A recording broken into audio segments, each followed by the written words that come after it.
Yes, Mafres, itulah tadi beberapa gerakan dari yoga untuk ibu hamil. Tadi juga ada yoga couple ya, jadi bisa ditemenin sama suaminya. Dan juga tadi juga ada nih cuplikannya untuk pijat dengan bayi gitu. Nah, tadi juga udah sempat bahas ya soal yoga untuk ibu hamil, manfaatnya apa aja, efeknya dan lain-lainnya. Pasti efek samping juga ada untuk yang pertama kali. Nah, sekarang kita masuk nih ngebahas soal spa untuk bayi. Nah, untuk manfaatnya sendiri apa sih, Mei? Manfaat spa untuk bayi itu yang pertama menstimulasi otot bayi lebih kuat, jadi bayinya tuh lebih cepat jalan, karena kan kakinya itu dia di air gitu kan Kak, jadi lebih menstimulasi untuk lebih ke jalan gitu. Terus tidurnya jadi lebih nyenyak nih, badan bayinya juga pastinya lebih rileks, meningkatkan berat badan bayi karena adanya mobilitas pergerakan lambung yang menyebabkan si bayinya ini jadinya lebih banyak nafsu makan gitu.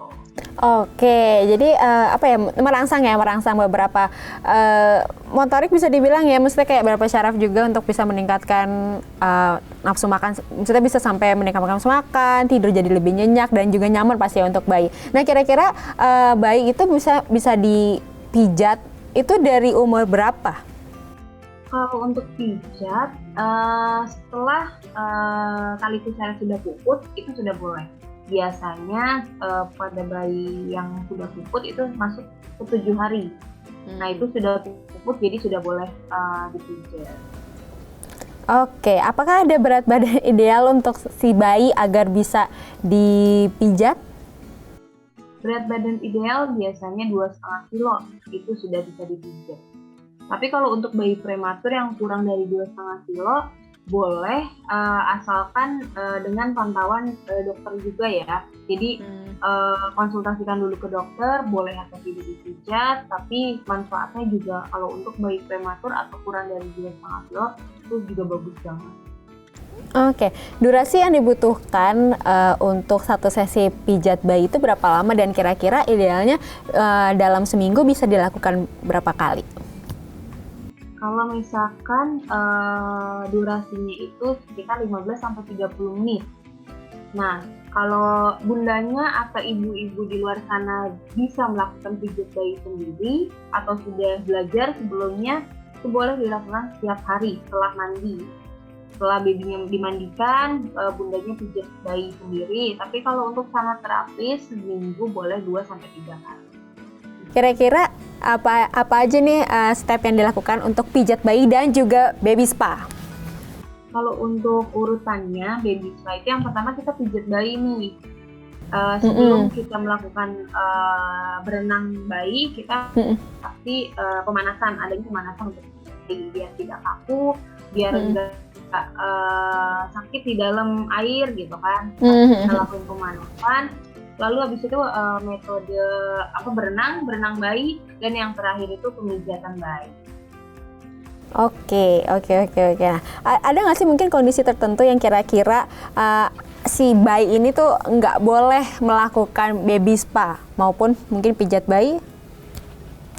Kondisi yang tidak boleh baby spa, yang pertama otot kepala lehernya belum bisa angkat sendiri.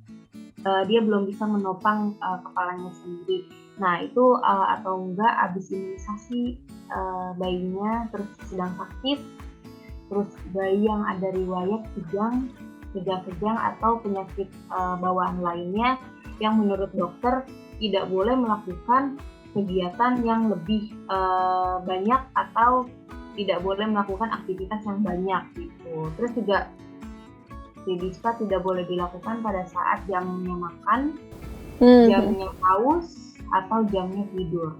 Itu pasti akan berontak banget bisa. Oke, nah aku mungkin nanya dari sisi kamu ya pribadi nih.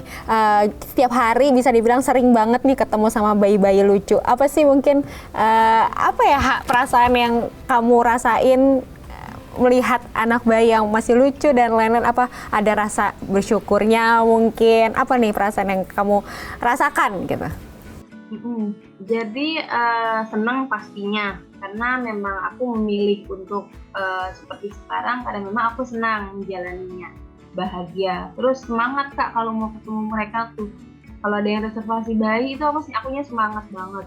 Terus aku menganggap bahwa aku yang belajar kepada bayinya, bayi yang memberikan pelajaran ke aku gitu loh, bagaimana cara merawat dia, bagaimana harus mengerti moodnya dia, moodnya si bayi, itu kita harus mengerti banget gitu Kak. Kalau misalkan belum tentu si ibunya pun mengerti nih moodnya gitu, tapi karena saya sudah sering ketemu bayi-bayi di luar sana, jadi kurang lebihnya mengerti lah, oh si bayi maunya ini, si bayi banyak belajar sih Kak. Jadi banyak belajar pengalaman kalau misalnya si bayi ini nangis, tapi nangis untuk apa nih? Kayak misal lapar, bisa dia cranky, bisa dia ngantuk gitu. Jadi kamu banyak belajar bahasa-bahasa yang nggak bisa disampaikan gitu loh dari bayi gitu. Perbaikan. Iya, nah kesulitannya ketika kamu melakukan pijat bayi maupun baby spa itu apa? Yang pertama biasanya bentrok sama waktu Kak. Bentrok sama waktu, kita datang bayinya baru banget tidur. Kita datang bayinya cranky, jamnya tidur. Itu sih Kak kesulitannya. Jadi waktu pada saat dipijat bayinya juga nggak nyaman, nggak rileks, kadang gitu. Terus juga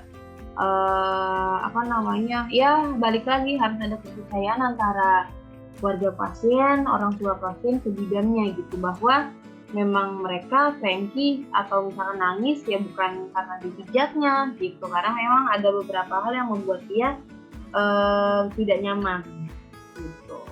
Oke, nah untuk kira-kira resiko-resiko atau efek samping yang kira-kira akan terjadi pada bayi yang melakukan baby spa atau pijat bayi itu apa?